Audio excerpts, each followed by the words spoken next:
What makes a hero? According to philosopher and scholar Joseph Campbell, a hero is an archetypal figure who takes a journey from his or her ordinary world, goes out on an adventure, through a decisive crisis wins a victory, then returns home transformed with gained wisdom to offer others.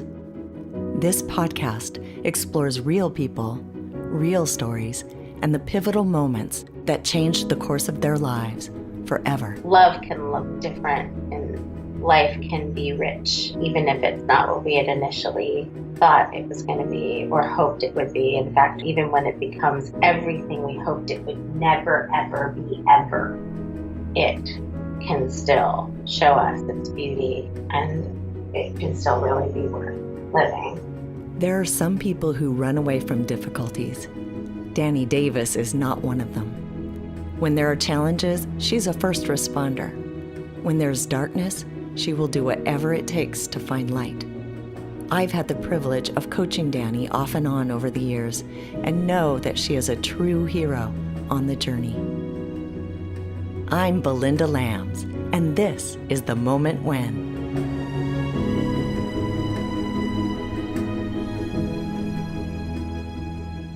Dani Davis is an Emmy Award-winning writer and director, television producer, Tony-nominated Broadway producer, Helen Hayes Award recipient, and media entrepreneur.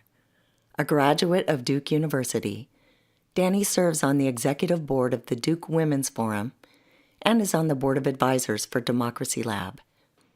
She's currently developing an incubator for Broadway and the live entertainment industry. She lives in New York City and is the proud mother of Noah and Nina. So, how do we know each other? Oh, we met via our husband's work. Jeff and Jason were working together on The Civil War, which was a musical on Broadway. I feel like that was back like in 1999. We became friends when your daughter, Aria, was going through her own heroic journey, and she was battling leukemia. It was because of Aria, actually, that I wrote my very first song. It was because of the news that Aria was once again battling leukemia and the bone marrow transplant was a shot at healing, and it was denied by insurance. Within, I would say, a couple of hours of getting that news, this song flew into my head. In fact, I had to run to the dining room table and write it down. And I remember when Jason got home from work that evening, I said, okay, after the show tonight, we have to meet at the studio because I've written this song and here's what we're going to do. We're going to have everybody record it and we're going to raise money for this bone marrow transplant this week on Broadway. By the Sunday, we had 300 people from our community on Broadway in a studio. We raised a really good chunk of change on that thing. It was as if the heavens opened, and just all this light came down and we're like, oh, we're not alone. Thank you again. It's hard to believe that even happened. So let's get into your story arc. What was your ordinary world before your pivotal moment?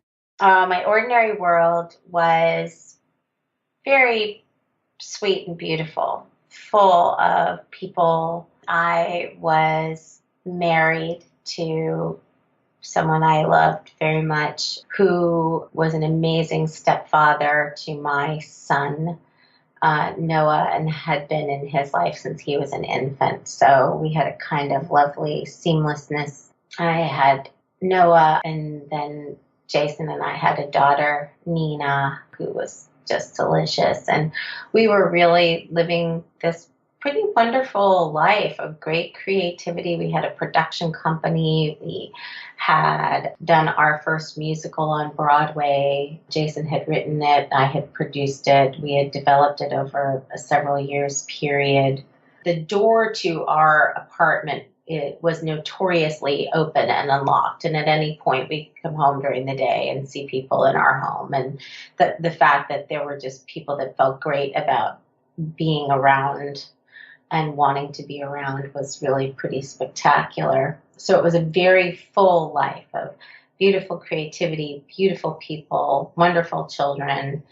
We were always in motion, I would say, in some capacity or another, which I loved. I felt like I was juggling a lot of things, being a mom, being a creative person, being a business person, being a friend, being a wife. But I felt good about it. Dani's call to adventure began with an initial crisis. While that seemed like her call at the time, it turned out to be a prelude of what was to come. So Jason had experienced some things as a young person that were coming back up in midlife and really rocking his world. And they were traumatic events that he had pushed aside, understandably, and the brain has capacity to push aside traumatic events so that one can carry on. And that's precisely what his childhood brain had done. But they were starting to resurface for him, and they were causing him a lot of distress, and he was really in crisis. That was the moment at which Jason embarked on his journey. Though she wasn't quite sure what to do, Dani helped her husband through his crisis as best she could. Then 9 months later, she happened upon a shocking discovery. I was going out to walk our dog, and I grabbed a jacket out of the mudroom, and I had never in my life worn an article of Jason's clothing, not a t-shirt, not a jacket, not anything. And for some reason that day, I grabbed his jacket out of the mudroom. And I put it on, and I went outside to the park and to walk the dog. And it was, I'll never forget it, it was January 4th. And I was outside, and I was like, gosh, I'm so glad I got Jason a new jacket for Christmas, because this jacket just feels really heavy and very uncomfortable. I'm so glad I got him a new jacket. Of course, he hadn't started to wear his new jacket that I'd gotten him for Christmas, which I thought was curious, but, to each his own. And I was just grateful that I'd gotten him a new one. But then I realized that the jacket also felt really, really stiff. And so I started to deal with the jacket and noticed that the lining had been opened. And I noticed that there were things shoved into the jacket. And there were things in the pockets of the jacket. And there were things just built into the jacket. And it was all papers. And that was really weird. So I got inside, and Jason was working with someone in the living room at the piano. So I went into the study, and I started pulling the things out of the jacket. I saw tax liens and recollection notices and papers, all articulating a very dangerous financial picture, all demonstrating people on the precipice of disaster, basically. And my name was all over these papers alongside Jason's name. In a matter of minutes, life went from sweet and beautiful to frightening and uncertain. I couldn't quite grab it. I wasn't getting it, but I knew there was some real danger here in front of me. And I knew we were really in peril. And I knew that I needed to do something about it immediately. I laid everything out in the study, and when Jason was finished, I asked him to come into the study, and I stood there in the middle of the study, and I looked at him and I said, "What is this?" And he looked at me blankly. He had nothing to give. He looked at the papers. He looked at me. It was as if he really didn't know what I was talking about. We were just weeks away from really just falling off the grid entirely. We would have been homeless. We were weeks away from that moment. And I was just so grateful that whatever message that said, put the jacket on, right? Yeah. Happened, right? Whatever that was. I'm Belinda Lambs, and this is The Moment When. Today, we're talking with Dani Davis about the moment when she found out that her creative and fulfilling life was actually sitting atop a pile of painful secrets. Once she made that discovery, she went into high alert in order to pull out of a financial nosedive. Her story continues. Though she was completely unaware of the tax evasion, Dani's signature was on the documents, which made her liable. So she began the long process of cleaning up the mess. But I'm a year in and I'm chugging along and we're doing this and Jason's in therapy and Jason's getting better and I'm holding down the fort and I've made arrangements with the kids' school and with our landlord and with everybody, and I've sold off a lot of our intellectual property to keep the wolves from the door, and we've made deals and arrangements with all these people and cleaning it up, and I've got accountants helping me that have come to me through work colleagues, and I've got an army of people trying to help me. So 9 months after that, I am off on pre-production for a piece that we've written called Handel's Messiah Rocks, and I'm on Cape Cod with my team of people working on the show that we're about to go into rehearsal for. And Jason and I have written this show together, and Jason calls me, it's late at night, and he says, "I'm leaving you." And he does it over the phone, and he says all kinds of annihilating things that are shattering to me. And it's at that point that I can no longer refuse the journey. Dani's truth continued to unravel, though she tried desperately to keep her world together. And I've been trying for 2 years to hold on.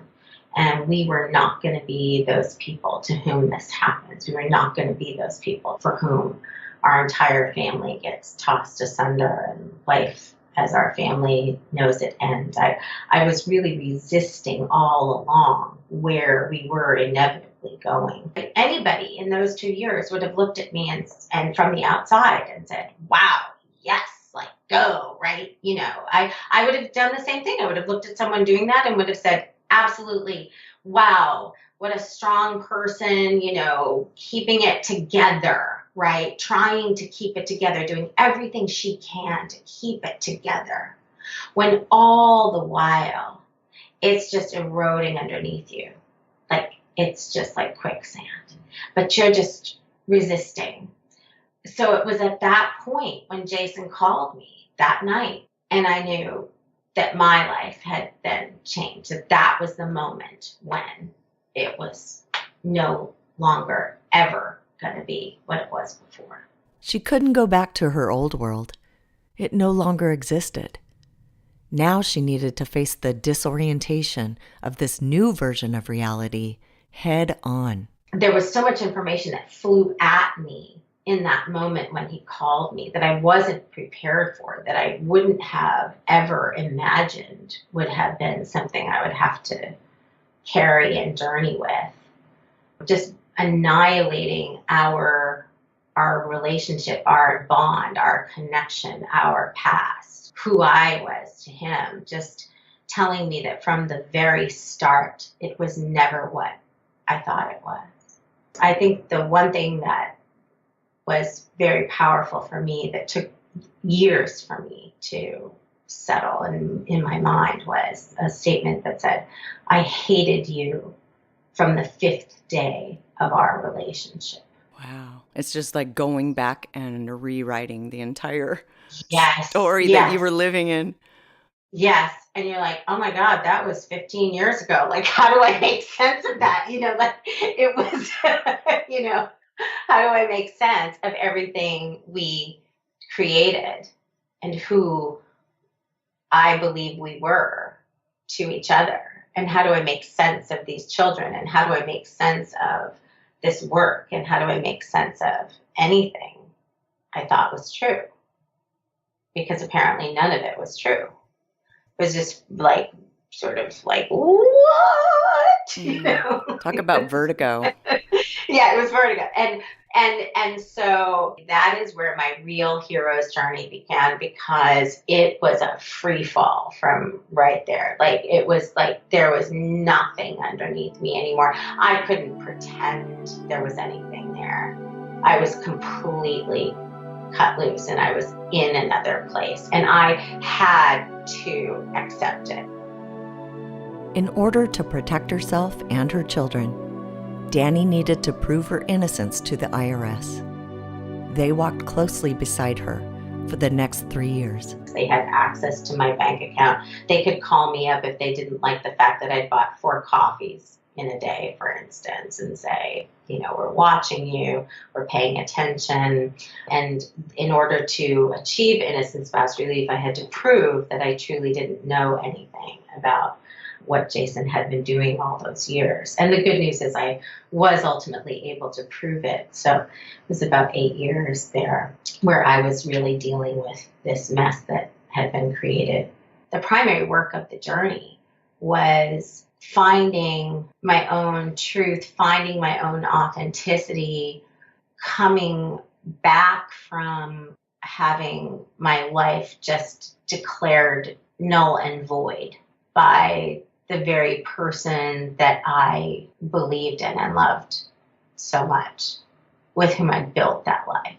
But the big journey, I think, was the loss for me and the annihilation piece for me were really big. In that moment, I lost my husband, I lost my creative partner, I lost my business partner, I lost my parenting partner, I lost myself, because I had been told that I was loathed and that I was a horrible person, and that I was a monster.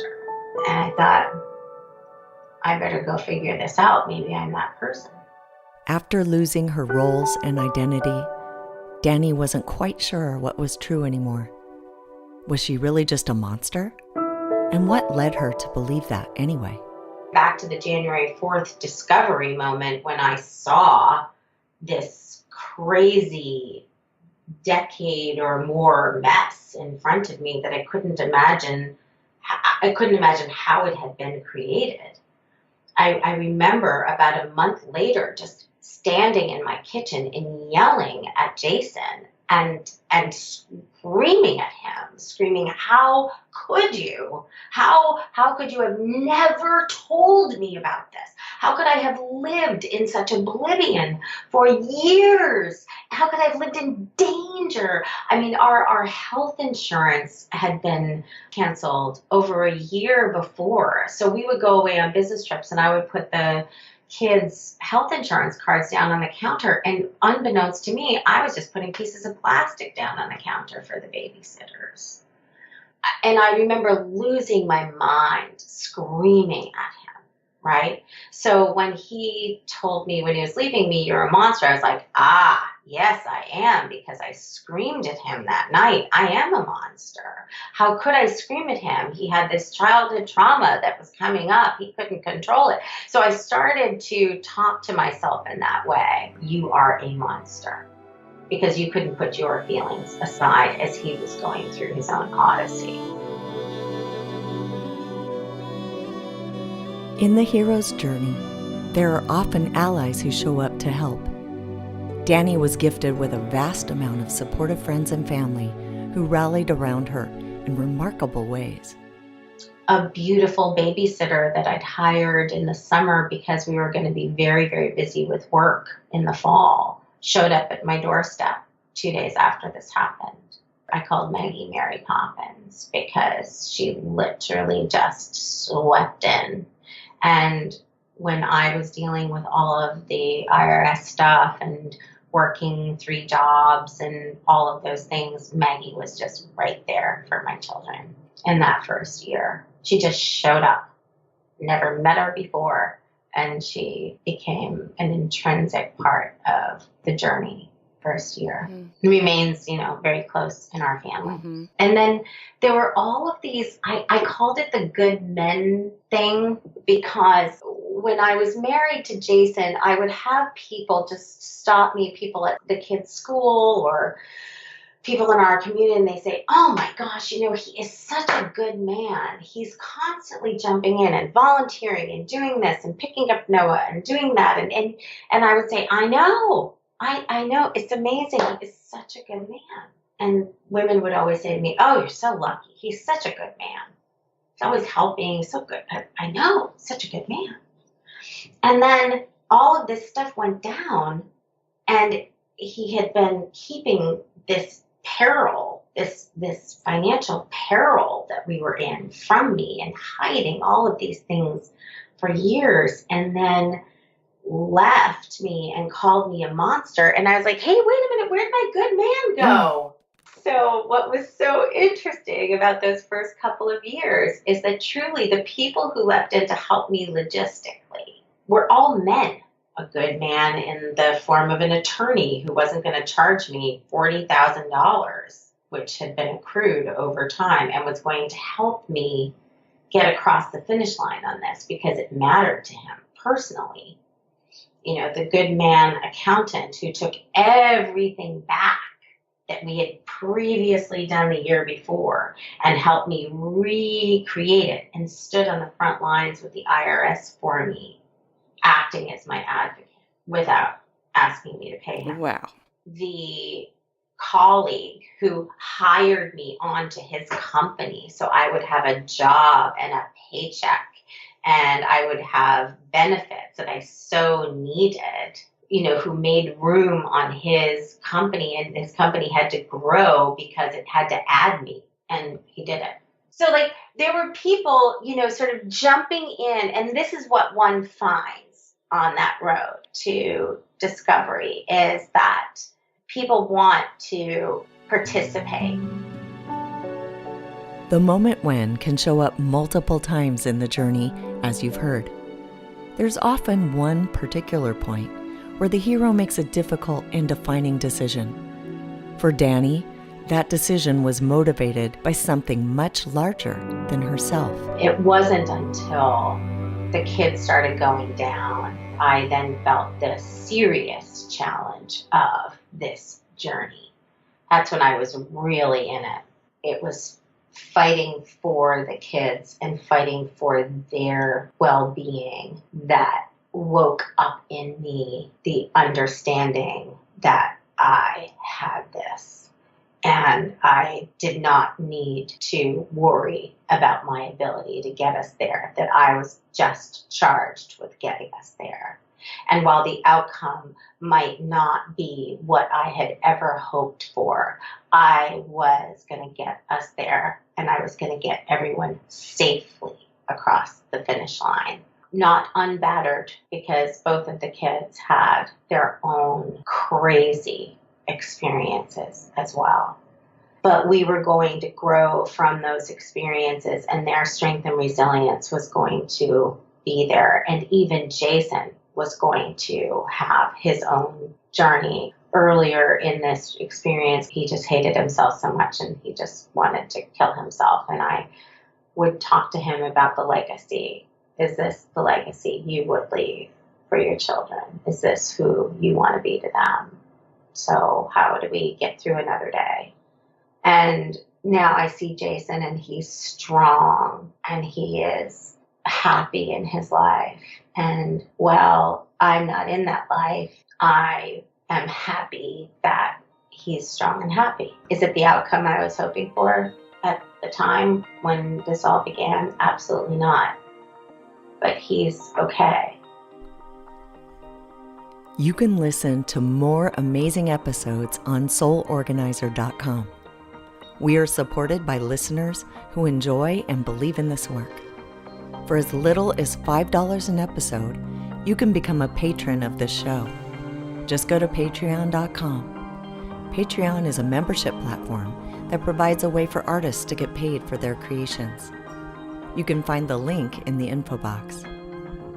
Today we're exploring how a seemingly firm reality can be shaken, and the beauty that emerges when the truth is revealed. With my guest, Dani Davis.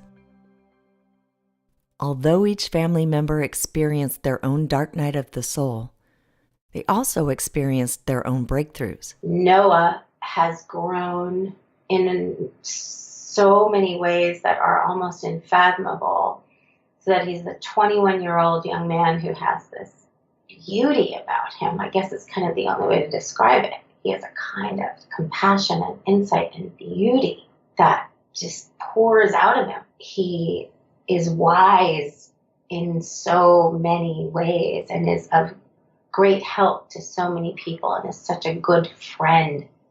And Nina has a kind of groundedness about her, having overcome her own thing. There's a peacefulness in Nina and a maturity there that makes other people feel safe and good. And so I think for me, when the kids were going down, I went down and I don't have another way to say it, but I went and I got them. And for me, that was the moment at which I started to realize that I had it in me and help my family live fully and beautifully and safely and happily and joyfully. And so the discovery for me along the way was going from monster to the awareness that I had this kind of deep strength, and I was called to that. I don't think anyone who goes through these moments is happy to have been called, right? We are all really reluctant heroes. But now I know what's possible. Now I know what to be afraid of and what not to be afraid of. And I can look at my children and I can see that they know too. There's a kind of galvanization, I would say, just among even me and Noah and Nina. And recently we've been able to really welcome Jason back into that. It's been really nice. After the storm had passed, Dani finally took a breath and noted that everyone was safely through.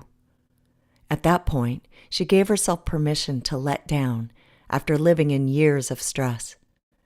Then came yet another revelation. That was the point at which I then started to feel my own grief.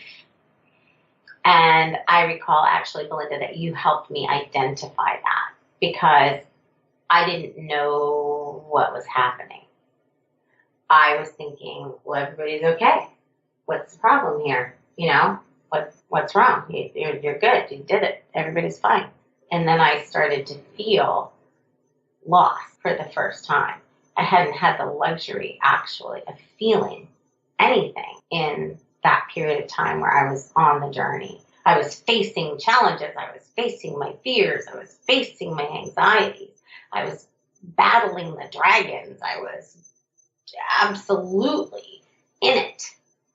But in that time, there's not an awful lot of time to feel and to process what's going on for you as you're trying to save everybody around you.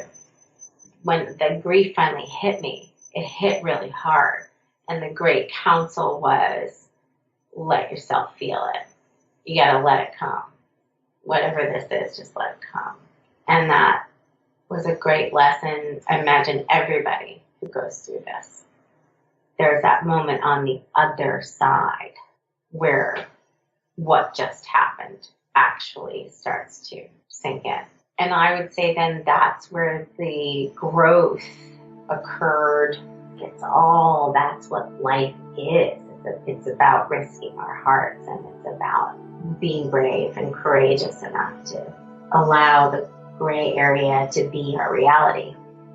So that was for me the learning there, that love can look different and life can be rich, even if it's not what we had initially thought it was going to be or hoped it would be. In fact, even when it becomes everything we hoped it would never, ever be ever, it can still show us its beauty, and it can still really be worth living. As Dani rounded the bend back toward her ordinary world, she accounted for the treasures she had collected along the way. As in the Star Wars story, she had set out on the adventure of Luke Skywalker and was now returning with the insight and skills of a Jedi Master.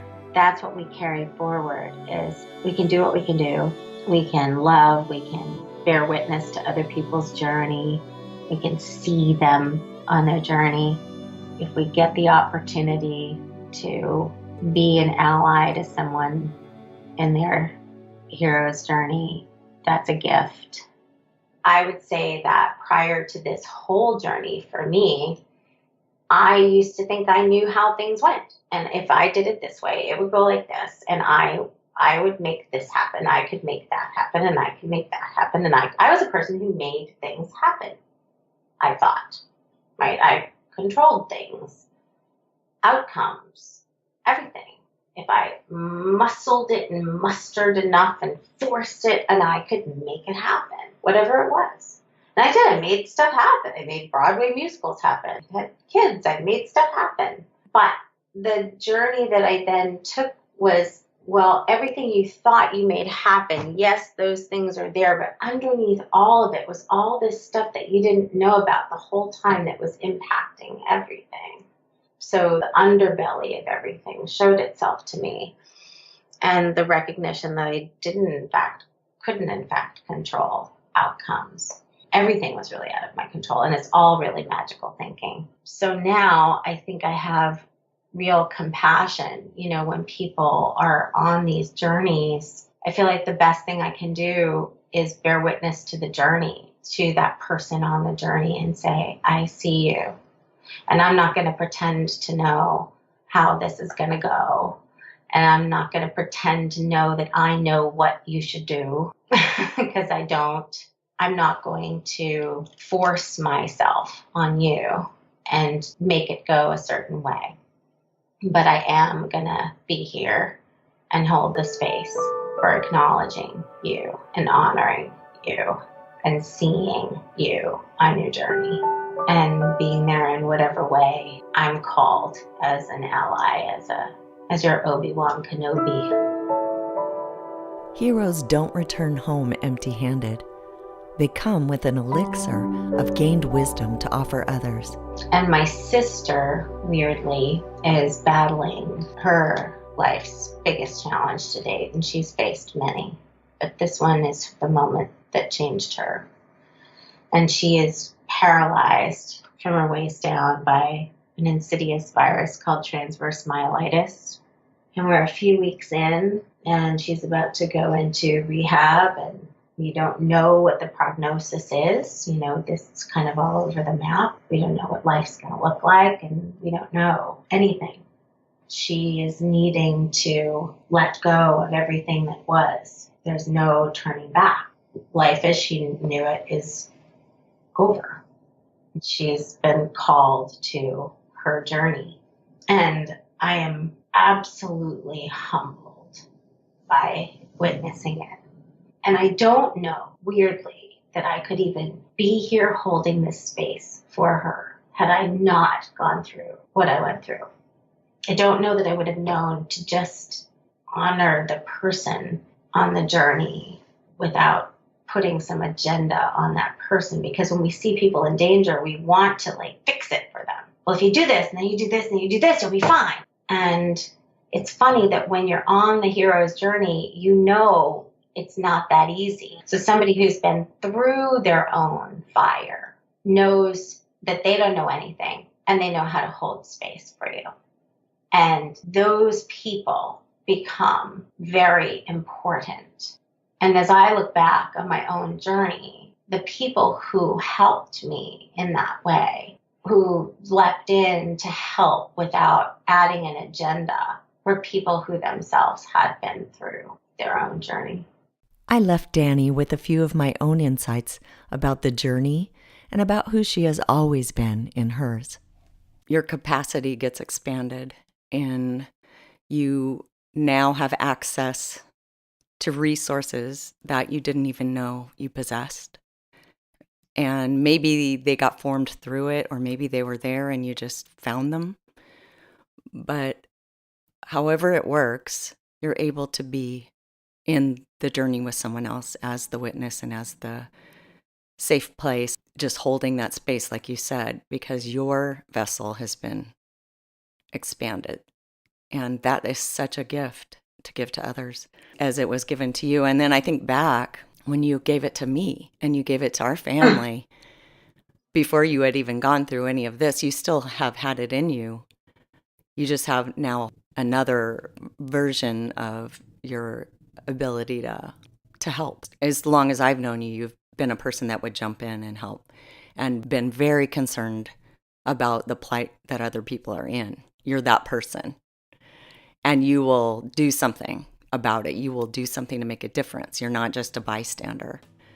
So now with your transformed Dani, you even bring more, richness and depth and holiness to what other people are going through. Awesome to witness. And thank you for sharing all of this. Thanks, Belinda. Thanks for this. It's really good.